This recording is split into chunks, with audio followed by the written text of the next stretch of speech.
Fala pessoal, bom dia, boa tarde, boa noite, tudo bem com vocês? Espero que sim. Sou o Gabriel Abercamp e sejam muito bem-vindos a mais um vídeo no canal. No vídeo de hoje eu vou fazer a parte 16 das nossas aulas de programação Python. Hoje falando um pouco mais sobre essa função print. Por mais que essa seja uma função bem básica, que só serve para exibir um determinado texto na tela, ela tem várias particularidades, várias formas diferentes que a gente pode usar ela. Então eu vou começar mostrando para vocês o print que a gente geralmente faz. Por exemplo, se a gente quer exibir na tela vários nomes de pessoas diferentes, como é que a gente poderia fazer para num único print exibir todos esses nomes, sem precisar de vários prints separados? Uma forma que nós já conhecemos, nós poderíamos usar o mais, para juntar várias strings em uma só. Por exemplo, eu vou colocar na variável nome1 o nome Gabriel. Então, nome1 igual a Gabriel. Gabriel entre aspas, porque é uma string.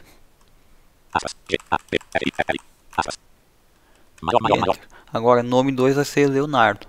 Nome2 igual, entre aspas, Leonardo.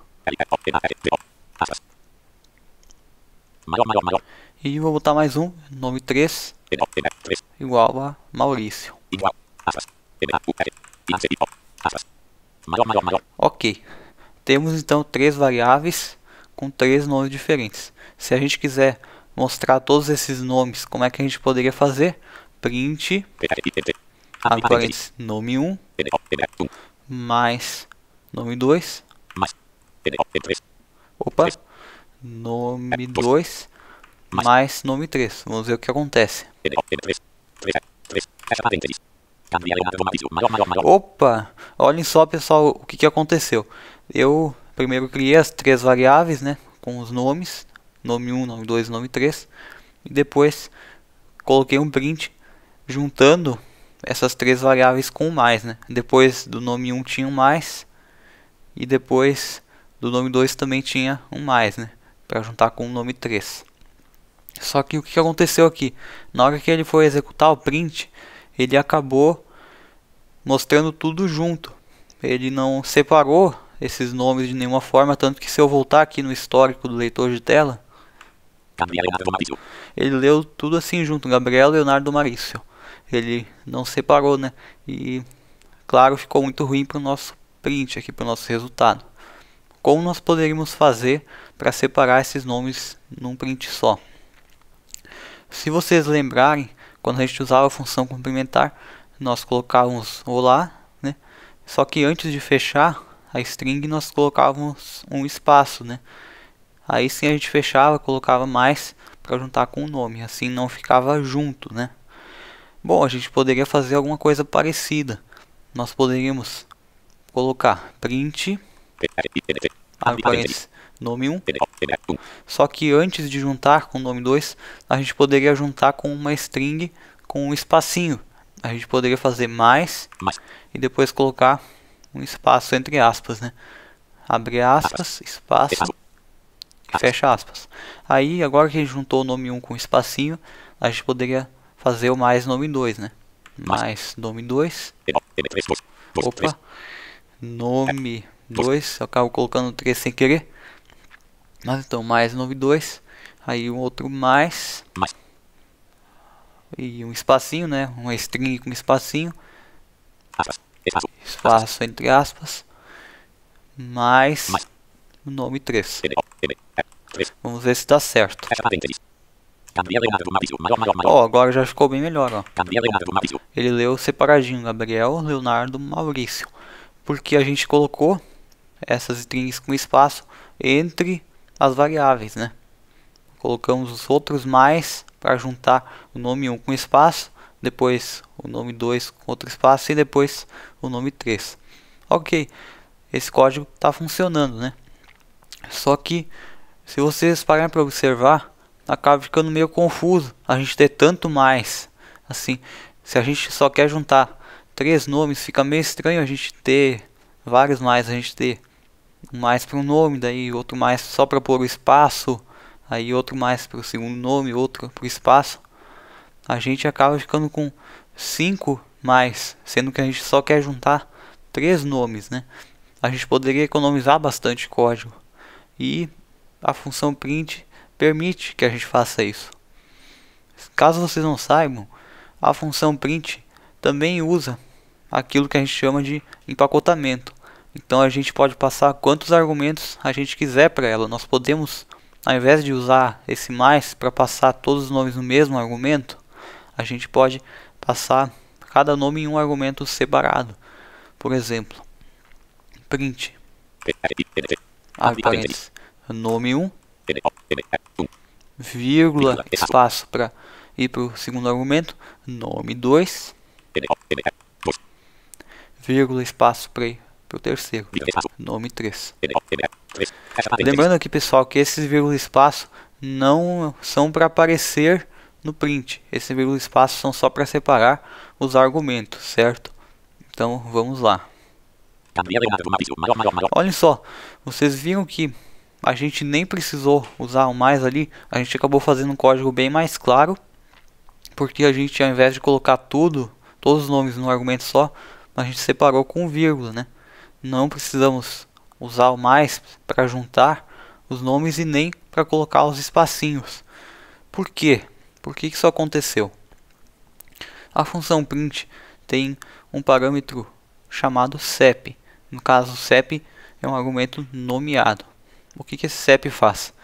O CEP é um parâmetro que serve para separar os argumentos. E o valor padrão desse CEP é o espaço. O que isso significa? Significa que entre cada um dos argumentos, o Python automaticamente vai colocar um espaço, né? Porque o valor do CEP é esse, nós não alteramos o valor desse argumento nomeado. Se a gente quiser, por exemplo, que ao invés dele falar assim, Gabriel, Leonardo, Maurício, ele coloque daqui a pouco uma vírgula e um espaço entre cada argumento, ao invés de só um espaço, poderíamos fazer? Com certeza, nós podemos fazer, por exemplo, print, abre parênteses, aí passar os argumentos posicionais aqui, né, do empacotamento normalmente, nome 1, vírgula, espaço, nome 2, vírgula, espaço, nome 3, aí mais uma vírgula, espaço, e vamos passar aqui um argumento nomeado, que é o CEP. Então a gente escreve SEP, de separador, CEP, CEP igual, né, igual para preencher o argumento. E aí nós vamos colocar uma string com o nosso separador de nomes. Vamos colocar um abre aspas, né, de string, aí uma vírgula, espaço, porque nós queremos que entre cada um dos nomes tenha uma vírgula e espaço antes de começar o próximo, né? Então aqui depois das aspas, vírgula, espaço, e fecha aspas para fechar o nosso CEP. Agora sim fecha os parênteses. Vamos ver o que vai dar. Ó, vocês viram? Com base nesse CEP, o Python já soube que depois de cada nome tinha que pôr uma vírgula em espaço. Se a gente colocasse 6, 7, 8 nomes, quando fossem, o Python automaticamente colocaria para nós esse separador entre os nomes. Assim a gente não precisaria ficar colocando mais espaço para cada nome da nossa string. Tudo bem que, como são poucos nomes nesse caso, não dá tanta diferença, mas se fosse uma string maior, acabaria, né, dando muito resultado, acabaria diminuindo muito o nosso código. Mas então, agora eu vou provar, digamos assim, para vocês que é realmente o CEP que está causando essa diferença. Se eu fizesse, por exemplo, print, abre parênteses, nome 1, vírgula, nome 2, vírgula, nome 3, e colocasse um CEP vazio, um separador vazio, CEP igual a string vazia, né, que a gente abre e fecha as aspas, sem colocar nada dentro. E aí vamos fechar aqui os parênteses, vamos ver o que acontece. Vejam só, por mais que a gente tenha usado aqui a vírgula e espaço para separar os argumentos, acabou aparecendo tudo junto, ó. Igual aconteceu antes quando a gente usou o mais ali, né, da primeira vez. Por que aconteceu isso? Porque essa vírgula espaço que a gente coloca, o Python não adiciona automaticamente. Essa vírgula espaço é só para separar os argumentos. O que o Python faz é adicionar o CEP, que no caso o CEP padrão é um espaço. Se a gente mudar para um CEP vazio, vai ficar do mesmo jeito que aquele mais ali, né? Assim como se a gente colocar um CEP vírgula espaço, ao invés de ele ficar separando com espaço, os nomes ele vai separar com uma vírgula espaço. Então, além desse parâmetro CEP, também existe outro, que é o end. Por exemplo, se eu fizer um print bem simples aqui, print, aí abre parênteses, string olá, entre aspas, olá. Ó, ele falou olá, normal, né? E depois o maior, maior, maior, né? Nada diferente aqui. Esses sinais de maior são porque o Python tá esperando eu dar mais um comando, né? Tanto que se eu voltar aqui no histórico, olá é uma linha, né?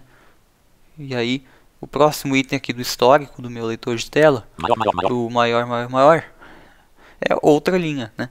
O histórico fica dividido em linhas. Então a gente viu aqui que o olá ficou numa linha e esses sinais em outra. Tanto que ele deu uma pausa aqui na fala, ó. Print olá. Ele dá uma pausinha. Olá, depois maior, maior, maior. Agora, se a gente colocar um end vazio, vamos ver o que acontece. Print olá. Aí, vírgula espaço, né, para pôr o argumento nomeado. End igual a string vazia. Vamos lá. Abre e fecha aspas. E aí vamos fechar aqui os parênteses. Olha só o que está acontecendo aqui. Vocês devem ter visto que o leitor de tela não pausou aqui, ó. Ele falou rapidão assim. Olá, maior, maior. É uma diferença meio sutil, mas dá para perceber. Se eu fizer o print antigo aqui, vou usar a setinha para cima para voltar aqui no terminal. Ó, print olá. Ó, ele falou assim. Agora.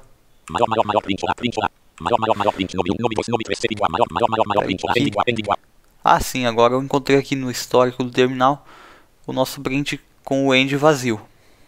Vamos ver o que acontece. Ó, vocês viram a diferença? Quando a gente deixa o end como padrão, fica separado em duas linhas, né? O olá e esse sinal de maior. O que está acontecendo aqui? Na verdade, assim como o CEP, o end também tem um valor padrão, que é um sinalzinho de linha nova. O que isso quer dizer? Que depois de cada print que ele executa, ele vai colocar uma linha nova depois. Por isso que fica separado ali os sinais do Python da nossa frase do print. Então, no momento que a gente troca o end por uma string vazia, o Python não coloca mais essa linha depois da palavra olá. Então seria basicamente isso.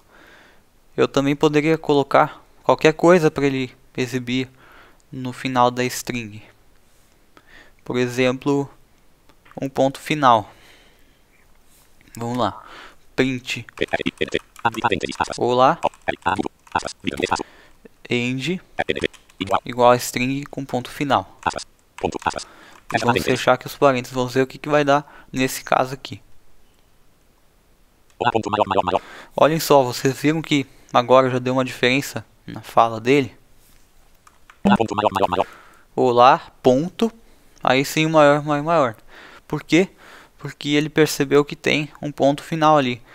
Ele viu que no final da string, ao invés de colocar uma nova linha, deveria colocar um ponto final. Só que se eu digitar, por exemplo, print olá end igual a string com ponto final e uma nova linha, o ponto final e um sinal de nova linha. No caso, o sinal de nova linha do Python é uma barra invertida e a letra N. Vamos ver o que acontece.